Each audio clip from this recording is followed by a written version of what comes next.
Hey guys, welcome back to my channel. कैसे हैं आप सभी? आई होप आप सभी बहुत अच्छे होंगे। आप सभी कृपा से हम सब बिल्कुल स्वस्थ हैं एंड मस्त हैं। आज का वीडियो मैं बहुत लेट शूट कर रही हूँ, 11:30 हो गया है और अभी मुझे ज़रा सा भी अच्छा नहीं था, पर फिर भी मैंने सोचा कि ब्लॉग तो डालने पड़ेंगे, क्योंकि एक दो दिन मैंने ब्लॉग डाले फिर बाद में डिसकंटिन्यू हो जाएगा तो वो भी एक प्रॉब्लम है। इसलिए मैंने सोचा कुछ ना कुछ शूट करके डाल देते हैं। और इसके लिए एक यानी ये भी था, मुझे शेयर भी करना था आप लोगों से कि मैं बता दूं कैसा है ना। देखो, इतना सारा मत करना बाबू, पूरा चौक चौक ही हो जाएगा। उसको उससे इरेज कर देना, ठीक है। तो अभी घर में कोई है नहीं, कोई भी नहीं है। मम्मी गई हैं फिजियोथेरेपिस्ट के यहाँ और मैं और कियारा अकेले ही हैं घर पे। और हो क्या रहा है, देखो मैं एक चीज़ बताऊँ आपको। मैं अभी नीचे ही हूँ, हॉल में ही बैठी हूँ। ऊपर जाने की मेरी हिम्मत नहीं हो रही है। मैंने सोचा अभी कौन ही जाएगा, पता नहीं बाहर से वॉइस आ रहा होगा नहीं आ रहा होगा, नहीं पता मुझे। देखती हूँ, एक मिनट। और गाइस मैं आपको बताऊँ ये प्रेगनेंसी में कैसा हो रहा है ना मुझे। कियारा के टाइम पे मुझे कोई भी इशू नहीं था। देखो, डॉक्टर चीज़ें जो क्रिएट कर देते हैं वो चीज़ें अलग है, क्योंकि फर्स्ट टाइम रहता है, आपको पता नहीं चलता है कि हो क्या रहा है हमारे साथ। जितना वो बोलते हैं उतना आप कर देते हो, ठीक है। तो उस टाइम पे उन्होंने कहा कि स्टिच हमने करना पड़ेगा, यानी जो वजाइनल स्टिच लेते हैं वो करना पड़ेगा। तो अच्छा, हमने वो करवा लिया। फिर बाद में उन्होंने बोल दिया कि स्टिच ले लिया है तो अब आप जॉब नहीं करो, जॉब छोड़ दो, यानी अप डाउन क्योंकि मेरा ज़्यादा था इस वजह से, तो वो छोड़ दो। उसके बाद फिर कि नीचे उठना बैठना ज़्यादा नहीं करना है, ज़्यादा देर खड़े नहीं रहना है, बहुत सारी चीज़ें ऐसी थी जो उन्होंने बोला हुआ था। उस टाइम पे कियारा के टाइम पे ऐसा था कि मुझे वॉमिट बहुत ज़्यादा होती थी, इंक्लूडिंग अगर मैं पानी भी पीऊँ तो वो चीज़ें भी निकल जाता था। तो यहाँ वॉइस का डिस्टर्बेंस होगा। ये है मेरे पैसेज एरिया और बहुत अच्छी यहाँ पे हवा आ रही है, तो इसलिए मैं आके बैठ गई यहाँ पे कि मैं यहीं से शूट कर दूँगी। तो देखो, हुआ क्या था कि उस टाइम पे मुझे वॉमिट का इशू था, ठीक है। बाकी ऐसा कुछ प्रॉब्लम नहीं था मुझे, पर डॉक्टर का ऐसा था स्टिच लिया है तो ये करना पड़ेगा वो करना पड़ेगा, ऐसे रहो, थोड़ा सा केयर उन्होंने बताया होता, बाकी कुछ नहीं। तो अच्छा, वो सब मैं करती थी। अब इस बार ऐसा है कि वो पूछती मुझे बहुत है कि क्या प्रॉब्लम है, क्या कैसा है, क्या है। पर मैं जब जाती हूँ तो मैं बोल देती हूँ सब अच्छा है, सब अच्छा है, कोई इशू नहीं है, सब अच्छा है। पर मैं आपको बताऊँ मुझे प्रॉब्लम क्या हो रही है। मुझे सबसे बड़ा इशू तो ये हो रहा है कि इस बार मुझे पेन बहुत है। लाइक मुझे पैर में बहुत ज़्यादा पेन है, मुझे कमर में बहुत ज़्यादा पेन है, और रात को मैं जब सोती हूँ तो मेरे पेल्विक एरिया में बहुत ज़्यादा पेन होता है, यानी एक्सट्रीम लेवल का पेन होता है गाइस। मैं बता नहीं सकती हूँ कि मुझे किस लेवल का पेन होता है वो। अगर मैं करवट चेंज करती हूँ तो मुझे दुखता है। मैं अगर रात को, बट अब इस प्रेगनेंसी में सबको पता होगा, वॉशरूम बार बार आपको जाना रहता है। जब भी मुझे वॉशरूम जाना रहता है, अगर मैं उठना चाहूँ तो ऐसा लगता है मौत आ रही है मुझे। इतना पेनफुल वो होता है मेरे लिए, इतना पेनफुल होता है कि मैं करवट नहीं चेंज कर पाती हूँ, मैं उठ नहीं पाती हूँ प्रॉपर। तो ये सारी चीज़ें बहुत ज़्यादा मेरे साथ प्रॉब्लम हो रही है फ़िलहाल। डॉक्टर को मैंने बोला भी कि ये चीज़ें मुझे हो रही हैं, तो उन्होंने कहा कि ये कॉमन है और ये जनरली सबको होता है, तो इसका कोई मेडिसिन नहीं है कि हम आपको मेडिसिन कुछ प्रिस्क्राइब कर दें और ये चीज़ें सही हो जाएं, ऐसा कुछ भी नहीं है। तो वो आपको बेयर करना पड़ेगा, ठीक है। और पैर में तो मेरे इतना दर्द है, इतना दर्द है, 24/7 मुझे पैर में इतना पेन रहता है कि मैं आपको बता नहीं सकती हूँ। दिन भर तो चलो मैं चलती रहती हूँ तो ब्लड सर्कुलेशन होते रहते हैं, इसलिए इतना पता नहीं चलता है। पर जैसे ही रात को जब सोने आप जाते हो तो पूरी बॉडी रिलैक्स हो जाती है, उस वजह से तब पेन ऐसा पता चलता है, ऐसा पता चलता है। वो तो एक चीज़ें अच्छी हैं कि मेरे हस्बैंड पैर कंटिन्यू मेरा, यानी रात को डेली एवरी डे दबाते हैं, फिर कमर दबा देते हैं, इसलिए ठीक है, यानी उसकी वजह से थोड़ा नींद मेरे को आ जाती है कि मैं सो जाती हूँ। वरना है इस बार प्रॉब्लम मुझे है। मैं आपको बताऊं, इस बार मैं बिज़ी रही हूँ, अपने सिर्फ ज़िद की वजह से बिज़ी रही हूँ कि नहीं मुझे घर पे नहीं बैठना। अगर मैं बैठ जाऊँगी तो मुझे ज़्यादा प्रॉब्लम हो जाएगी, क्योंकि जैसा कि मैं आपको बता रही हूँ कि जब तक आप चल फिर रहे हो ना, तब तक ब्लड सर्कुलेशन हो रहा है, तब तक आपको कोई प्रॉब्लम नहीं है। जैसे ही आप चलना फिरना बंद कर दोगे ना, वैसे ही जैसे ही बॉडी आपकी शांत हो जाएगी वैसे ही प्रॉब्लम आपको स्टार्ट हो जाएगा, ठीक है। अब ये कितने लोग मेरे से रिलेट कर पा रहे हैं मुझे नहीं पता।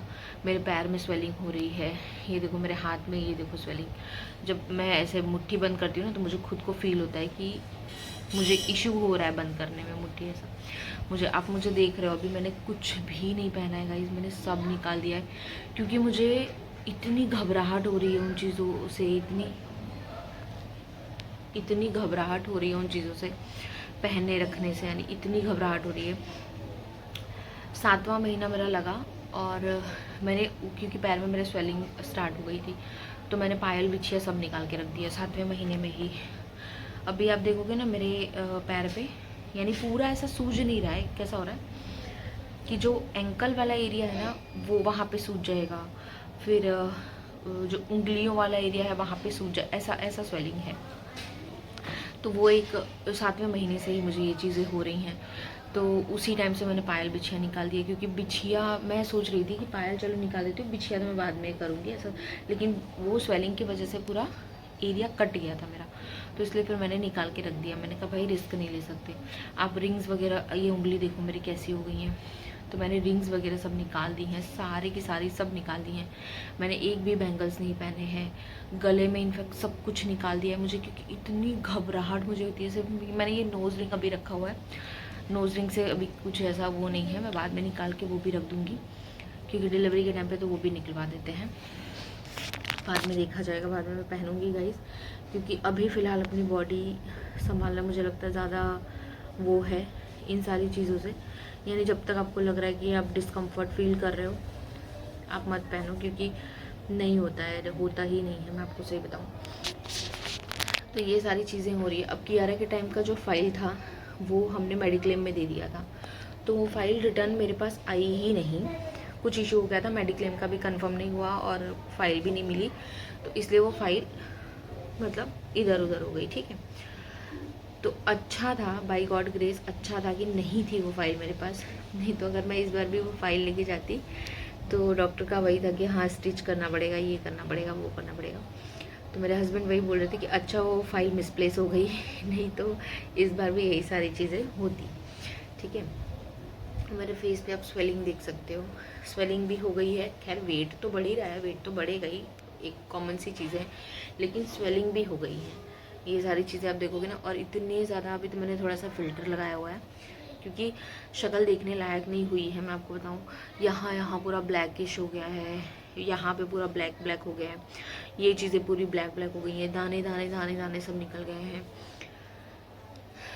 कियारा के टाइम पे जो मेरा स्किन टोन था ना वो आज तक मैंने कभी नोट नहीं किया, इतना खूबसूरत मेरा स्किन टोन हो गया था, इतनी शाइन कर रही थी स्किन मेरी, और एकदम बाल बाल शाइनी वगैरह बहुत अच्छे हो गए थे, मतलब उसके टाइम पे एकदम चमक रही थी मैं, एकदम बहुत मस्त हो गए थे उसके टाइम पे।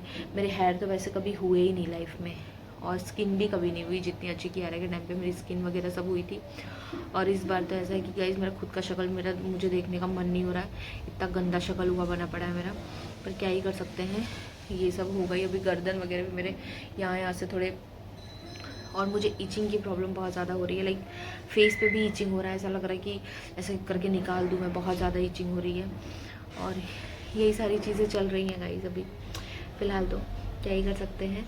और कुछ कुछ था मुझे शेयर करना था, मैंने सोचा आपके साथ शेयर कर देती हूँ, क्या पता किसके साथ ये सारी चीज़ें हो रही हैं। जिसके भी साथ हो रही हैं प्लीज़ कमेंट सेक्शन में ज़रूर बताना। और खाने वगैरह का रूटीन मैं शेयर करूँगी आपके साथ, मैं क्या खा रही हूँ। मैं जानबूझ के नहीं शेयर कर रही हूँ क्योंकि मैं सब अनहेल्दी ही खा रही हूँ, सब यानी बाहर का ही मैं खा रही हूँ। मुझे बहुत अच्छा लग रहा है इस टाइम पे सब कुछ स्टार्टिंग से ही, क्योंकि मुझे एक भी बार वॉमिट नहीं हुई है, वॉमिट हुई है मतलब, लेकिन कैसे हुआ कि जैसे सर्दी हो गया, मुझे कफ हो गए हैं तो उस वजह से वॉमिट हुई है, प्रेगनेंसी के रीज़न से वॉमिट नहीं हुई है किसी भी दिन। तो मुझे सब कुछ अच्छा लग रहा है, मुझे बाहर का कुछ भी दे दो, कुछ भी दे दो, ईंट पत्थर भी दे दो, तो मुझे ऐसा लग रहा है मैं खा लेती हूँ, मुझे बहुत अच्छा लग रहा है, हर एक चीज़ अच्छी लग रही है।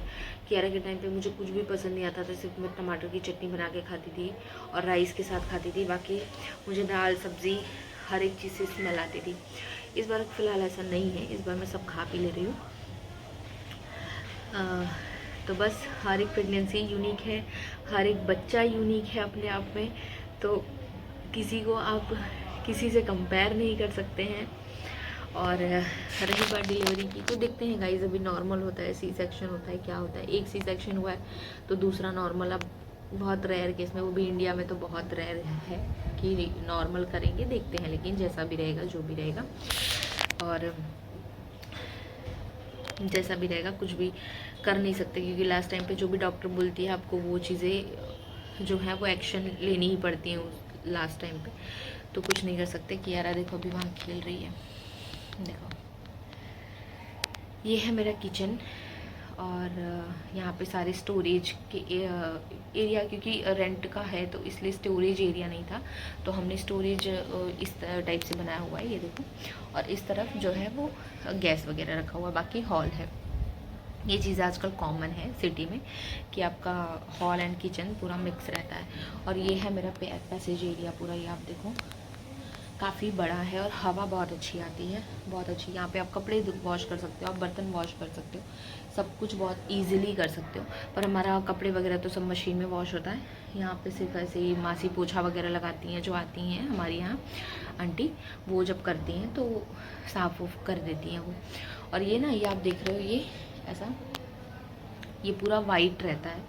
अब उस घर में देखे होगे वो पुराने वाले जिसमें हम लोग पहले रहते थे, पर यहाँ पे ना बहुत टाइम से ही बंद था, तो बारिश का पानी गिर गिर के सब कुछ इकट्ठा हो गया, तो अब वो धीरे धीरे साफ़ करने पे जाएगा, एक साथ नहीं जाएगा।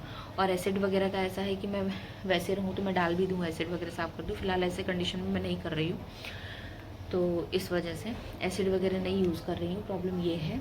वरना कब से मैं क्लीन वगैरह करके हटा दी होती, पर चलेगा, ऐसा कुछ इशू नहीं है, गंदा नहीं है, अच्छा है, साफ़ सुथरा है बिल्कुल। तो चलिए गाइज़, यही शेयर करना था, एक छोटी सी अपडेट देनी थी आप लोगों को, तो मैंने दे दिया। और तबीयत भी मेरी अच्छी नहीं है आज, ज़रा सा भी मुझे अच्छा नहीं है। मैं अब जाके लेट जाऊँगी बस वीडियो डाल के, कुछ भी अच्छा नहीं लग रहा है मुझे। चलिए मिलते हैं नेक्स्ट व्लॉग के साथ, तब तक के लिए बाय बाय।